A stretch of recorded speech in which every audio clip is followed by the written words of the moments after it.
रमाशंकर जी, आपकी लड़ाई लोकसभा सलेमपुर में किन मुद्दों पर है? देखिए, लोकसभा सलेमपुर में परिवर्तन और बदलाव की लहर चल रही है और वो पूरी परिवर्तन और बदलाव की लहर में रमाशंकर राजभर की लहर चल रही है। आप क्षेत्र घूम रहे हैं, पब्लिक के बीच जा रहे हैं, लोगों से मिल रहे हैं, क्या फीडबैक आ रहा है पब्लिक की तरफ से? गांव-गांव वर्तमान भाजपा प्रत्याशी का खदेड़ा हो रहा है और मुझको माला मिल रहा है। समस्या क्या है? सबसे गंभीर समस्या आपके लोकसभा क्षेत्र में क्या है? क्योंकि सत्ता में है वहाँ के सांसद, क्या व्यवस्था परिवर्तन हुआ? देखिए, काम तो होते रहते हैं लेकिन जनता सम्मान चाहती है और वर्तमान सांसद ने 10 वर्ष में जनता का अपमान किया है, इसीलिए जनता आक्रोशित है और विकल्प के रूप में रमाशंकर राजभर के साथ जुड़ गई है। क्या सलेमपुर लोकसभा क्षेत्र में किसी की लहर है? क्या भाजपा जो किस तरह की हमारी लहर है, तो आप उसको किस रूप में देख रहे हैं? भारतीय जनता पार्टी की देश में कहीं लहर नहीं है और सलेमपुर में तो इतनी खराब हो गई है कि सब लहरों पर रमाशंकर राजभर भारी पड़ रहा है। चूँकि उस वक्त भी आप सांसद थे, जिस समय आप सांसद थे, वर्तमान सांसद में आप किस तरह से रूप में तुलना कर रहे हैं? जनता ने 5 वर्ष के मेरे कार्यकाल का और 10 वर्ष के वर्तमान सांसद के कार्यकाल की जब समीक्षा की है तो मुझे हाथों हाथ उठा लिया है। क्या कोई गंभीर समस्या बता सकते हैं जो जिसका निदान सांसद ने नहीं किया हो? देखिए, गांव में सड़कों की खराब हालत, आक्रोश, जिसके कारण आक्रोश है।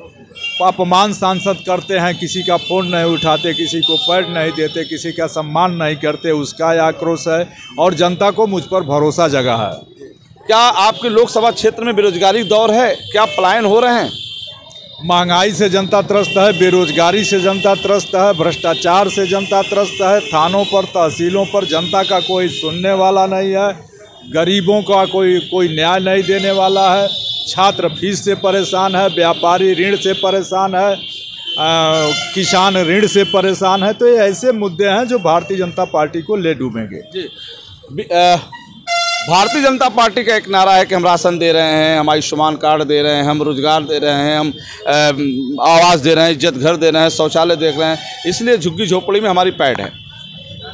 आखिर मनरेगा की मजदूरी 400 रुपया रोज क्यों नहीं हुई? प्राइमरी स्कूल के रसोईया की मजदूरी 400 रुपया रोज क्यों नहीं हो? थाने के चौकीदार की मजदूरी 400 रुपया रोज क्यों नहीं हुई? आशा बहू की मजदूरी 400 क्यों नहीं हुई? रोजगार सेवक, आंगनबाड़ी कार्यकर्त्री, यहाँ तक कि शिक्षा मित्र की भी मजदूरी और ग्राम प्रधान और बीडीसी की भी मजदूरी 400 रुपया रोज नहीं हुई। तो इनके सारे नारे जनता जान गई है कि गरीबों के राशन बांटकर गरीबों का वोट लेने वाले खजाना अमीरों की ओर कर दिया है। इस चुनाव को आप किस रूप में ले रहे हैं? यह चुनाव बदलाव का है, यह चुनाव परिवर्तन का है, यह चुनाव भारतीय जनता पार्टी को हटाने के लिए आम जनता खुद खड़ी हो गई है और जब आम जनता खड़ी हो जाती है तो उसके सामने कोई नहीं टिकता। अच्छा, भाजपा का जो एजेंडा है, जिस एजेंडे को लेकर वो अपने लोकसभा क्षेत्र में घूम रही है, समाजवादी पार्टी के राष्ट्रीय अध्यक्ष, बात करें इंडिया गठबंधन का क्या एजेंडा है?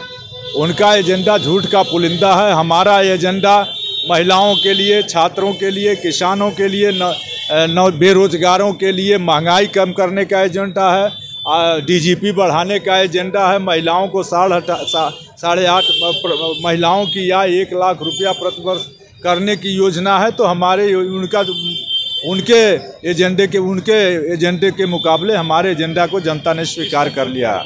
भारतीय जनता पार्टी के प्रत्याशी मौजूदा सांसद का 10 साल और आपका 5 साल, क्या तुलना है? बहुत भारी हो गई। तभी तो मैंने पहले ही कहा कि गांव-गांव वर्तमान सांसद 10 वर्ष वाले सांसद का खदेड़ा हो रहा है और 5 वर्ष वाले सांसद को माला मिल रहा है। चलिए, बात हो रही थी रमाशंकर राजभर से, जो समाजवादी पार्टी और इंडिया गठबंधन के प्रत्याशी हैं और इस वक्त चूंकि पर्चा जांच का समय है, कलेक्ट्रेट में, जिला अधिकारी कार्यालय में सलेमपुर लोकसभा क्षेत्र के नामांकन स्थल पर रमाशंकर विद्यार्थी पहुंचे हैं। हमारी बातचीत हो रही थी कि लोकसभा की राजनीति में क्या हो रहा है। आपने सुना, फिर हम आपसे जुड़ेंगे, तब तक लेते हैं, जुड़े रहें बलिया आजकल से। मैं रोशन जायसवाल, नमस्कार।